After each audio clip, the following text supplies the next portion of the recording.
네, 안녕하세요. 저희는 민변 미디어 언론위원회입니다. 가짜뉴스 처벌 어떻게 해야 됩니까? 안 해야 됩니까?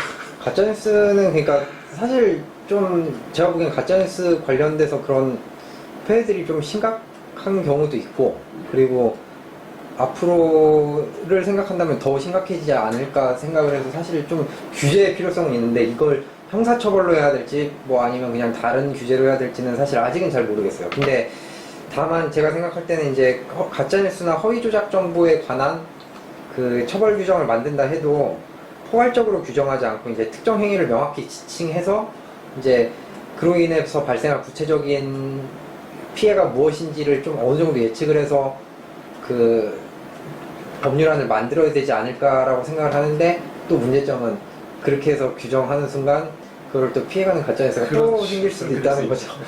이 가짜뉴스라는 이 처벌 조항 보면 재밌는 것이 그런 부분인 것 같습니다. 네. 결국에는 누구나 가짜뉴스를 처벌을 하면은 표현의 자유를 심각하게 제약할 수 있는 수단이 된다. 네, 그 걱정은 다들 하는 것 같아요. 그렇죠. 네. 그러다 보니까 이제 가짜뉴스를 점점 더 특정해서 정의를 해버리는데, 네. 그런 말씀하신 것처럼 너무 특정해서 정의를 해버리면은 이 가짜뉴스는 포섭되지 않는데 네. 폐해는 있는 그렇죠. 네. 정체불명의 또 정보들이 또 그 중간지대가 생겨버리잖아요. 그러면 그 중간지대의 정보들의 생산과 유통은 허용되는 것이냐? 그렇죠. 그렇지 않잖아요. 걔들 나쁜 애들이잖아요. 그렇죠. 예.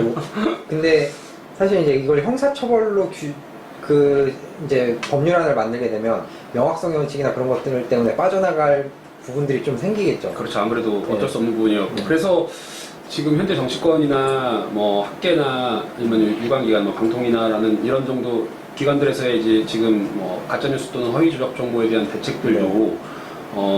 한 그 2018년 정도 경에 쏟아져 나왔던 형사처벌 규정에 초점을 맞추기보다는 네.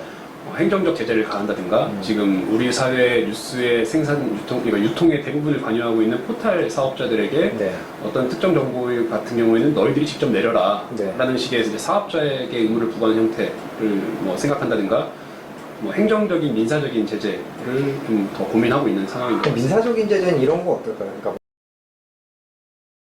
이 가짜뉴스라는 이 주제가 네. 혼자 떨어져서 움직이기는 어려운 상황이라고 생각합니다. 결국에는 명예훼손, 업무방해 같은 부분, 그 다음에 네. 이제 사회 질서를 해치는 부분, 그리고 혐오표현 부분이 이제 같이 다 결합이 되어 있는데, 그렇죠. 네. 지금 사회적으로 논의가 이제 좀 성숙됐다고 할 수 있는 뭐 차별금지법 같은 경우에 만약에 이제 차별금지법이 도입되면은 네. 가짜뉴스가 문제되는 대부분의 이제 많은 부분들이 혐오표현 금지, 죄송합니다. 일반적 차별금지법으로 어느 정도 해소가 될 수 있을 겁니다. 네. 근데 이제 그러면은 차별행위를 전제하지 않은 표현들의 또 가짜뉴스들이 또 남는데, 네.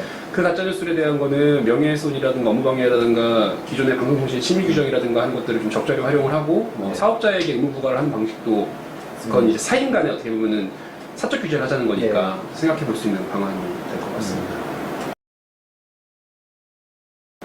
네. 그래서 결론적으로 뭐 지금 저희가 여기서 어떻게 뭐 이게 옳다 저게 옳다라고 이렇게 얘기를 할 수는 없지만, 자 그러면 저희가 좀 전에 이제 제기했던 문제점, 이제 가짜뉴스와 허위조작 정보에 대해서 법을 도입해서 처벌을 하는 것이 옳은가 그른가 어떻게 생각하세요?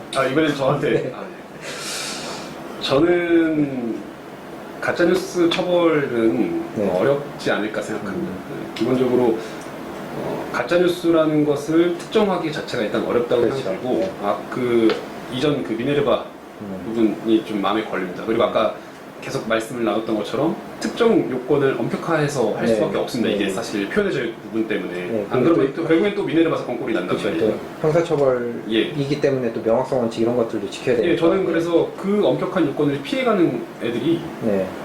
가짜뉴스 아니야 이런 말 하는 게 너무 싫을 것 같고, 그게 더 오히려 문제가 될 수 있지 않을까 이런 생각도 들고, 그래서 아까 방금 말씀드렸던 것처럼 가짜뉴스라는 이 문제는 결과적으로는 피해자가 특정되지 않는 가짜뉴스 네. 부분 문제가 있을 것이고, 그 다음에 혐오 표현이 함께 따르는, 차별행위가 함께 따르는 가짜뉴스 부분이 있을 것인데, 이 차별행위가 동반되는 경우에는 차별금지법의 도입으로써 해소를 하는 것이 낫지 않겠나 싶고, 그 나머지 영역의 부분들은 기존 제도를 활용하고, 네. 그 다음에 뭐 행정적 방송 심의 규정을 활용한다든가 사업자에게 의무를 부과하는 형태로 가보는 것이 어떨까 싶습니다. 저는 사실 심정적으로는 처벌을 하고 싶어요. 근데 심정적으로 다 그럴 것 같아요. 네, 심정적으로 처벌을 하고 싶고요. 사실 그거를 규제할 필요성이 있다는 거는 누구나 다 알 것 같아요. 근데 다만 이제 법적으로 보자면 이제 규제를 하냐, 처벌을 하냐는 분명히 명백히 다른 거니까. 그렇죠. 예. 다른 규제도 다양한 그렇죠. 양의 규제가 예, 있습니다. 규제도 뭐 행정적인 규제가 될 수 있고 아니면 뭐 그 형사처벌이 될 수 있는데 형사처벌을 하게 되면, 그러니까 저는 결론적으로 말씀드리면 하고는 싶고 그래야 된다라고 생각을 하지만 형사처벌로서 하는 거는 이게 법이 현실을 못 따라갈 것 같아요. 아까 말씀드렸듯이 그 이제 그 명확성의 원칙하고 이런 것들을 위헌이 나지 않게끔 법률 조항을 만든다면 분명히 그 굉장히 특수한 하나의 영역에 대해서만 처벌을 하게 될 거고, 왜냐면 이렇게 포괄적으로 처벌을 하게 되면 이건 명확성의 원칙에 위반될 소지가 매우 크죠. 근데 그럼 요 행위를 처벌을 하게끔 이게 나오면 분명히 또 요 주변에 있는 애들은 다 피해갈 거고, 그러면 또 이게 또 문제가 돼서 국회에서 또 그 얘기를 그러니까 예. 시민사회에서 이제 그런 게 문제다라고 얘기해서 2항으로 추가하고 3항으로 추가하고 국회에서 또 해서 이제 이걸 규제를 하는, 처벌을 하는 법률안을 또 만들고 하면은 사회가 계속 발전하는 거에 비해서 이제 법이 계속 늦게 가는 거죠. 예. 그래서 아마 그러니까 제가 보기에는 그냥 심정적으로 하고 싶지만 기술적으로는 하기가 매우 어려울 거다라고 좀 생각을 아무래도 합니다. 뭐 행정부에게 네. 그 해석의 재량을 열어줄 수 있는 형태의 네. 일반적 규정을 만드는 순간 그 표현의 자유를 너무 지나치게 침해할 수 있다라는 소지를 네. 결국엔 또 따라붙게 되니까 네. 가짜뉴스를 처벌해가지고 표현의 자유를 보장하고자, 사실은 네. 건전한 표현의 자유를 보장하고자 하는 목적인데 네. 이게 반대로 또 악용돼가지고 뭐 꼭 해야 되는 말까지도 못하게 만드는 형태가 될 수 있기 때문에 이 표현의 자유 부분이 참 어렵다 생각합니다. 그렇죠. 역시 미디어 언론위원회가 예. 다루는 주제가 참 어렵습니다. 가짜뉴스 얘기를 하다가도 항상 저희가 이제 피해갈 수 없는 게 표현의 자유예요. 표현의 자유.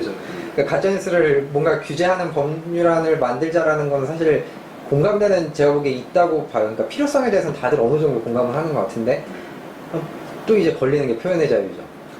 표현의 자유인데, 근데 표현의 자유, 뭐 물론 저는 사실 일반적으로 그 법에서 판례에서 나오는 표현의 자유와는 조금 다른 생각을 가지고 있을 수, 저는 그렇게 생각을 하는데, 그러니까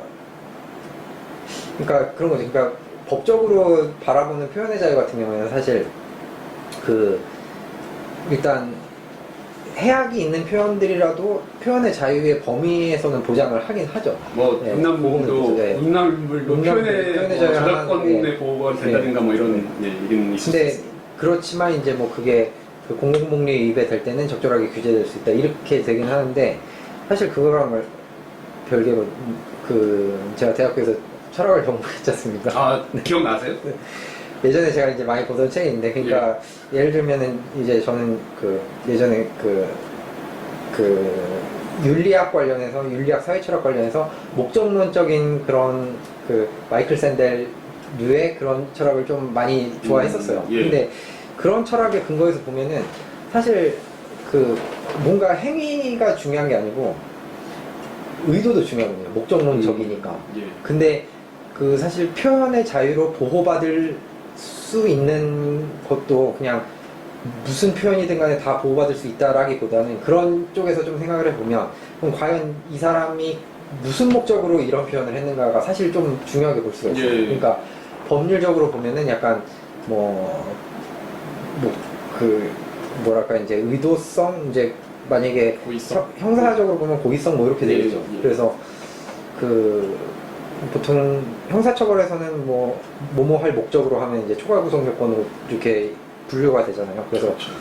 그런 쪽으로 좀 생각을 해보면 사실 그 다 표현이라고 해서 다 무조건 보장받는 건 조금 이상할 수도 있다. 아니 좀 어떻게 보면 위험할 수도 있다. 아니 근데 뭐 충분히 근데 진짜 가짜 뉴스에 대한 처벌을 할지 말지의 문제, 뭐 저희가 결정할 수 있는 건 아니지만 네. 참 어려운 한번 문제라고 저는 생각이 들고, 의견을 제시할 뿐이죠. 네, 뭐 이런 의견도 있고 저런 의견도. 네, 뭐 저희가 오늘 얘기한 거는 뭐 저희 그냥 저희의 의견일 뿐이고, 앞으로 이런 논의가 좀 활발히 좀 진행이 됐으면 좋겠습니다. 자, 그럼 저희는 다음 영상에서 뵙겠습니다.